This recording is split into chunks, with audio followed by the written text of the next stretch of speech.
बिस्मिल्लाहिर्रहमानिर्रहीम। अस्सलाम वालेकुम। आज का हमारा टॉपिक है 1.1 ब्रांचेस ऑफ केमिस्ट्री। आपकी बुक के अंदर टोटल 8 ब्रांचेस दी हुई हैं, जो कि फिजिकल केमिस्ट्री है, ऑर्गेनिक केमिस्ट्री है, inorganic chemistry, biochemistry, industrial chemistry, nuclear, environmental and analytical. One by one सबको डिस्कस करेंगे। तो सबसे पहली जो हमारे पास ब्रांच है that is physical chemistry.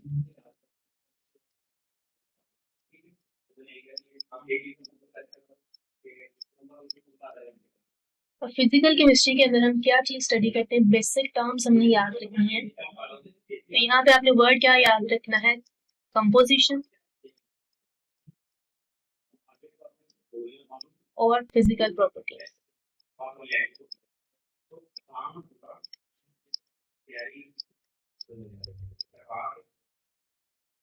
Simple physical chemistry के अंदर हम ये पढ़ते हैं कि कोई भी सब्सटेंस मौजूद है, उसकी कंपोजिशन और उसकी फिजिकल प्रॉपर्टीज है, उनका आपस में क्या रिलेशन। इसको हम एक एग्जांपल से एलैबोरेट करते हैं, जर्नल से एग्जांपल लेते हैं। जैसे हमने पीछे पढ़ी थी, हमने क्या एग्जांपल ली थी कि H2 है, वो भी वापस क्या होता है, गैस। ऑक्सीजन एलिमेंट है O2, वो भी क्या होती है, गैस फॉर्म में होती है। जब हमारे पास क्या होता है, ये दोनों कंबाइन होते हैं, तो कंबाइन होके हमारे पास वाटर बनता है, जो कि किस फॉर्म में होता है, लिक्विड फॉर्म में। तो यहाँ पे देखें तो इन दोनों के बीच में रिलेशनशिप एक अगर हम क्रिएट करना चाहें, तो इसमें क्या हम कहेंगे कि जो H2 हमारे पास जो एलिमेंट है, ये किस फॉर्म में, इसकी फिजिकल स्टेट क्या है, गैस है। और जो ऑक्सीजन है, इसकी फिजिकल स्टेट क्या है, ये भी गैस है। जब फिर जो वाटर बन रहा है, ये क्या है, लिक्विड। अब जो चीजें मिल रही हैं, जो वाटर बन रहा है, इसकी कंपोजिशन क्या है कि ये H2 और O2 से मिलकर बना हुआ है। ये दोनों चीजें इंटायरली डिफरेंट है। और जो वाटर जो बना है, वो दोनों क्या है, ये चीजें जो कंपोजिशन है, यानी जो कंपोनेंट्स है, और जो चीज प्रोडक्ट बन रही है, इनकी प्रॉपर्टीज इंटायरली क्या है, डिफरेंट। कंपोजिशन भी क्या है, इनकी डिफरेंट है। यहाँ पे गैसेस थी, जब कंबाइन हुई है तो ये क्या बन गई है, लिक्विड बना है। तो यहाँ पे देखें तो कंपोजिशन चेंज हुई, कंपोजिशन चेंज होने के साथ उनकी फिजिकल प्रॉपर्टी भी क्या होगी, उस कंपाउंड की चेंज हो गई है। तो इस ब्रांच के अंदर हम ये चीज देखते हैं कि कोई भी चीज है, उसकी कंपोजिशन की वजह से उसकी फिजिकल प्रॉपर्टीज के ऊपर क्या चेंज आता है। इसके अलावा इसके अंदर हम क्या पढ़ते हैं, इसके अलावा हम देखते हैं कि स्ट्रक्चर ऑफ एटम। ये चीजें हम पहले लेक्चर में डिस्कस कर चुके हैं कि व्हाट इज कंपोजिशन, स्ट्रक्चर क्या होता है, केमिकल प्रॉपर्टीज क्या होती हैं। तो कह रहा है कि इसके अंदर हम एक और चीज क्या स्टडी करते हैं, structure of atoms, formation of molecules.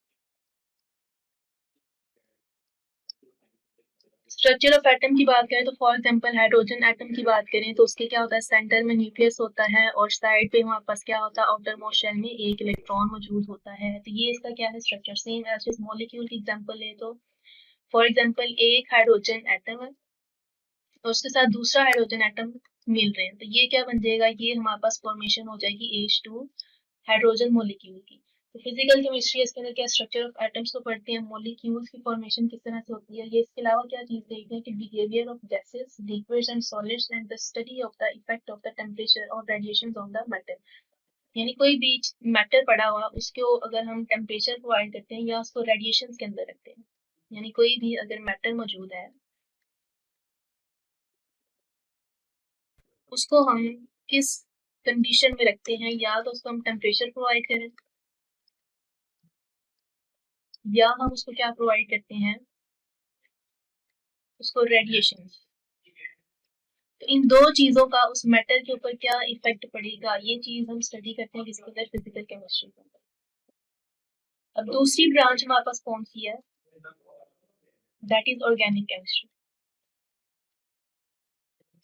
एक है ऑर्गेनिक और दूसरी हमारे पास क्या है, इनऑर्गेनिक।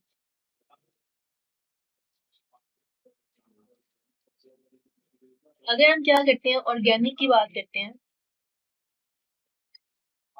अब दोनों में डिफरेंस क्या है, हम इसको एज अ डिफरेंस अगर करें, तो जो ऑर्गेनिक केमिस्ट्री है, इसके अंदर हम वो एलिमेंट्स को स्टडी करते हैं या वो कंपाउंड्स को स्टडी करते हैं जिसके अंदर हमारे पास कौन से एलिमेंट्स हों, सिर्फ कार्बन और हाइड्रोजन। कार्बन और हाइड्रोजन, या इसके अलावा क्या हो, कार्बन और हाइड्रोजन के जो कंपाउंड्स हैं उनके डेरिवेटिव्स। अभी देखते हैं हमारे पास डेरिवेटिव्स क्या होते हैं। जबकि इसके ऑपोजिट में अगर इनऑर्गेनिक की बात करें, तो इसमें हम हर कंपाउंड को स्टडी करते हैं इन कंपाउंड्स को छोड़ के कार्बन और हाइड्रोजन को छोड़ के, यानी इसमें हम क्या करते हैं, एक्सेप्ट कार्बन एंड हाइड्रोजन, बाकी जितने भी एलिमेंट्स मौजूद होंगे उनकी हम स्टडी करते हैं इसके अंदर, इनऑर्गेनिक केमिस्ट्री के अंदर। या एक्सेप्ट हमारे पास क्या है, उनके डेरिवेटिव्स, यानी जो ऑर्गेनिक है उसका ही बिल्कुल ऑपोजिट है। ऑर्गेनिक में हम कार्बन और हाइड्रोजन के जो कंपाउंड्स हैं उनको स्टडी करते हैं और उनके डेरिवेटिव्स को, और जो इनऑर्गेनिक है इसमें क्या है, कार्बन हाइड्रोजन और उसके डेरिवेटिव्स के अलावा जितने भी कंपाउंड्स आएंगे उनको हम स्टडी करते हैं इनऑर्गेनिक केमिस्ट्री के अंदर। एक और इसका डिफरेंस ये है कि जो ऑर्गेनिक है इनको डिफ्रेंशिएट करने के लिए कि जो ऑर्गेनिक कंपाउंड्स है ये हम, इसका सोर्स क्या होता है, ये लिविंग होता है, यानी ये हमें लिविंग चीजों के अंदर से मिलते हैं, जबकि जो इनऑर्गेनिक है ये हमें क्या है, नॉन लिविंग चीजों के अंदर से मिलते हैं। अब इनऑर्गेनिक में फॉर एग्जांपल हम लेते हैं NaCl सॉल्ट है, जो घरों में हम नॉर्मल सॉल्ट यूज करते हैं। इसके अलावा हम कह देते हैं कि Na2CO3, ये हमारे पास क्या वॉशिंग सोडा है। सेम एज इज Na8CO3 की एग्जांपल लें तो ये हमारे पास क्या होता है, बेकिंग सोडा होता है। अब यहाँ पे देखें तो हम कहते हैं कि इसके अंदर तो हाइड्रोजन भी मौजूद है और इसके अंदर क्या कार्बन भी मौजूद है, लेकिन मेन डिफरेंस हमने बताया कि वो चीज जो नॉन लिविंग मटेरियल के अंदर से हमें मिले, यानी जिसका सोर्स क्या हो, नॉन लिविंग थिंग्स हो, वो हमारे पास किस कैटेगरी में आएगा, वो इनऑर्गेनिक में आएगा। और जो चीजें हमें क्या है, लिविंग से सोर्स से मिलती हैं, उनको हम किस चीज के अंदर स्टडी करते हैं, ऑर्गेनिक के अंदर करते हैं। अब वर्ड एक हमने पढ़ा था डेरिवेटिव, डेरिवेटिव को देखते हैं कि डेरिवेटिव क्या होता है।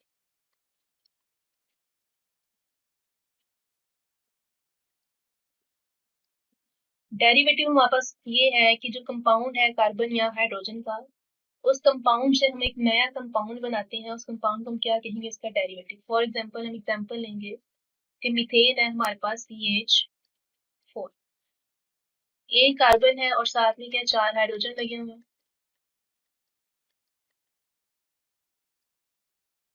जब हम क्या करेंगे, इसके साथ से अगर एक हाइड्रोजन क्या करते हैं, रिमूव करते हैं, तो ये हमारे पास क्या बन जाएगा, CH3, और एक हाइड्रोजन क्या हो जाएगा, यहाँ से निकल जाएगा।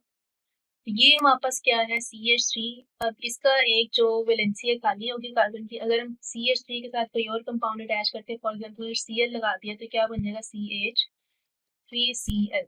ये हमारे पास क्या होगा, डेरिवेटिव किसका, मीथेन का। तो मीथेन हमारे पास पेरेंट कंपाउंड होगा और जो CH3Cl है ये हमारे पास क्या होगा, उसका डेरिवेटिव। तो सिंपल ये ऑर्गेनिक और इनऑर्गेनिक में डिफरेंस भी आ सकता है कि ऑर्गेनिक में हम कार्बन और हाइड्रोजन या उसके डेरिवेटिव्स को स्टडी करते हैं, और जो इनऑर्गेनिक है उसमें कार्बन हाइड्रोजन के जितने भी कंपाउंड्स हैं या उसके डेरिवेटिव्स हैं उनको छोड़ के बाकी जितने भी एलिमेंट्स होंगे, मेटल्स हैं, नॉन मेटल्स हैं, उनकी हम जो स्टडी है वो किसके अंदर करते हैं, इनऑर्गेनिक केमिस्ट्री के अंदर। और उसके अलावा क्या है कि इसका सोर्स ऑर्गेनिक और लिविंग होते हैं, और जो इनऑर्गेनिक है ये हमें नॉन लिविंग थिंग्स से मिलते हैं।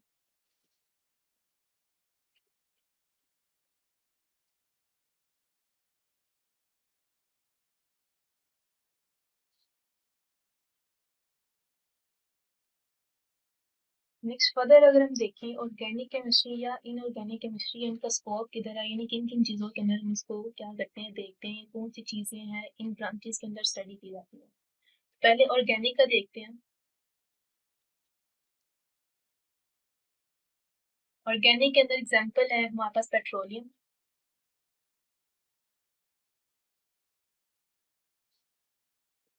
पेट्रोकेमिकल्स,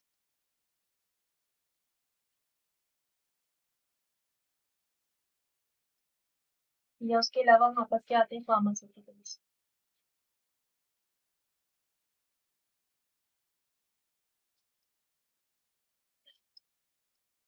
पेट्रोलियम हमारे पास क्या है, इसमें वर्ड है दो, एक पेट्रो है और दूसरा है ओलियम। पेट्रो वर्ड हम यूज करते हैं सॉलिड्स के लिए और ओलियम का मतलब होता है हमारे पास ऑयल।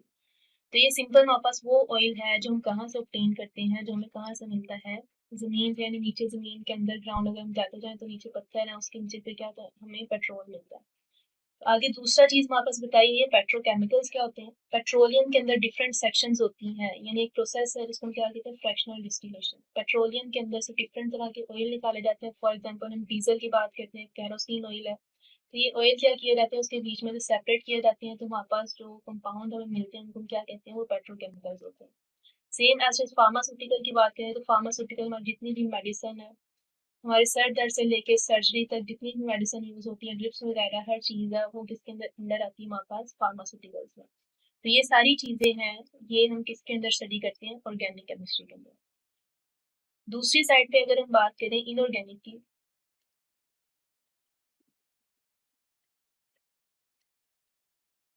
इसके स्कोप के अंदर आता है, कहता है कि इसको हम देखते हैं, फॉर एग्जांपल ग्लास है, ग्लास के बाद हमारे पास आती है सीमेंट, सिरेमिक्स है, और लास्ट वन है हमारे पास मेटलर्जी।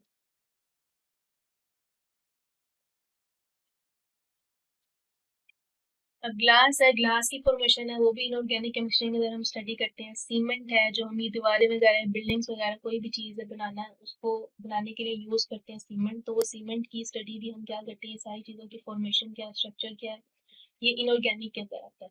सेम ऐसे सिरेमिक है, हम डिफरेंट तरह की मिट्टी यूज़ करते हैं, उसको हीट अप करते हैं, और हीट करके हम, जैसे कि घरों में हमारे बर्तन यूज़ किए जाते हैं, ग्लास वगैरह या कप हैं, वो जिस चीज़ से बने होते हैं उसको हम क्या कहते हैं, सिरेमिक्स। फॉर एग्जांपल हमारे घरों में जो बेसन लगे होते हैं, उसको भी क्या किया जाता है, मिट्टी होती है उनकी टाइप, उसको हीट किया जाता है, और हीट करके ये स्ट्रक्चर्स क्या किए जाते हैं, बनाए जाते हैं। तो वो किसके अंदर आते हैं, वो सिरेमिक्स में आता है। और उसके बाद हमारे पास क्या आती है, मेटलर्जी। मेटलर्जी में हमारे पास क्या आती है, मेटल्स, यानी जैसे ये हमारे पास सोना हो गया या चांदी होगी। अब ये जो चीज़ें हमें मिलती हैं, ये ऐसा नहीं है कि ज़मीन के अंदर से ये ऐसे की ऐसी फॉर्म में क्या होती है हमें मिलती है, ऐसा नहीं होता। ये ज़मीन के अंदर क्या होती है, डिफरेंट मेटल्स क्या होती है, कंबाइंड फॉर्म में होती है। अब कंबाइंड फॉर्म में तो जो मेटल हमें चाहिए, उस मेटल को हम क्या करते हैं, खुद सेपरेट आउट करते हैं, और उस सेपरेशन के मेथड को हम क्या कहते हैं, मेटलर्जी कहते हैं। तो जो मेटलर्जी है, उसकी जो स्टडी है, उसकी जो भी प्रोसेसेस है, उसको हम इनऑर्गेनिक केमिस्ट्री के अंदर क्या करते हैं, स्टडी करते हैं। इसके बाद हमारी नेक्स्ट ब्रांच है, वो कौन सी है, बायोकेमिस्ट्री।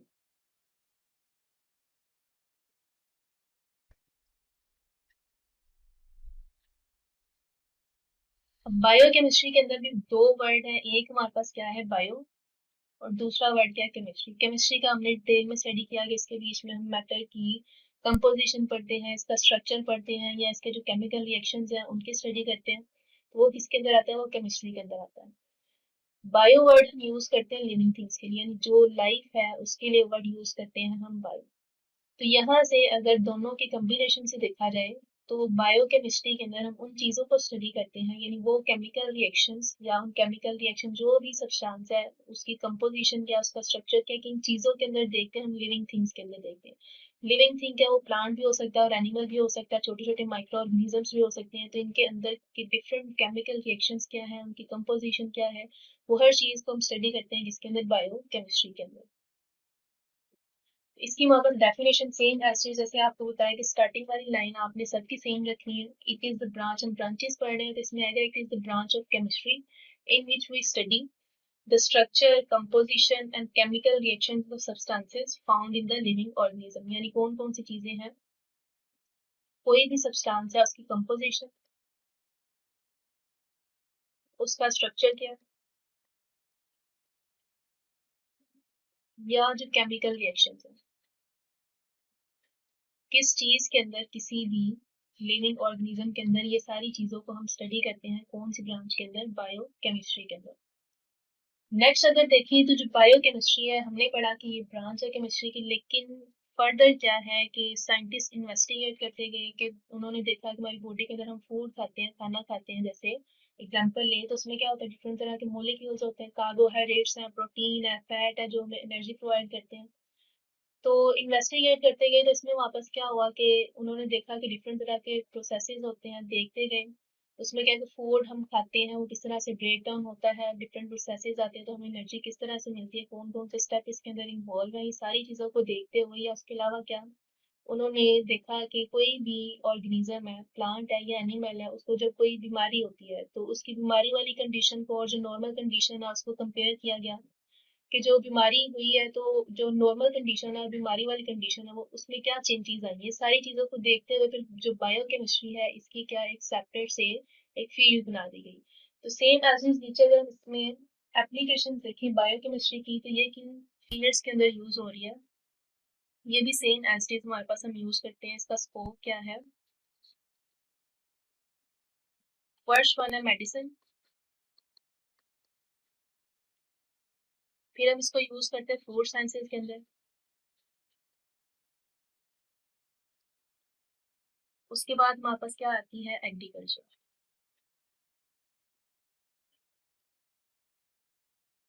यानी अगर आप बायोकेमिस्ट्री के अंदर वर्क कर रहे हैं तो उसके बाद आप इन फील्ड्स के अंदर क्या कर सकते हैं, काम कर सकते हैं। मेडिसिन क्या है कि जिसमें हमारी अदवायात बनती हैं, जो भी मेडिसिन है जिस चीज़ की भी है।